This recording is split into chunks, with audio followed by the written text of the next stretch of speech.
take down something that we're not supposed to, I mean, that is like, I mean, that's the worst. I mean, How that's do you like discern? Like, yeah. So I mean, I think estimating the overall prevalence is one thing, but I think that the question of looking at a page and is this page authentic, I think that there's a bunch of signals around that.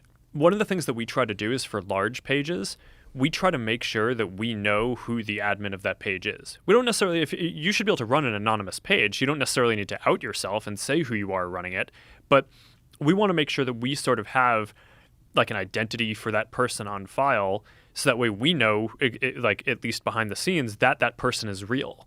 For certain political things, I think having a sense of what country they're originating from. I mean, some of that you can do just by looking at where their server traffic comes from, like is the IP address coming from Romania, or because if it's like an ad in some other country's election, then you probably want to make sure that that ad is especially in countries that have laws around that, are coming from someone who's a valid citizen, or like at least in that place. So there's a bunch of, I think, I don't know, one theme in my worldview around this stuff, and when it gets to some of the stuff that we talked about before, is like, I don't think that this stuff is black and white, or that you're ever going to have like a perfect AI system. I think it's all trade-offs all the way down, right? And it's and you could build a system, and you can either be overly aggressive and capture a higher percent of the bad guys, but then also by accident take out some number of good guys, or you could be a little more lenient and say, okay, no, the cost of taking out any number of good guys is too high, so we're going to tolerate having just a little bit more like more bad guys on the system. These are values questions, right? Around what do you value more, and those are super tricky questions. And part of what I've struggled with around this is I didn't get into this to basically judge those things. I got into this to design technology that helps people connect, right? It's like, and like, I mean, you could probably tell when we spent the first hour talking about the metaverse and the future of basically building this whole technology roadmap to basically give people this realistic sense of presence. It's like, that's what I'm here to do, right?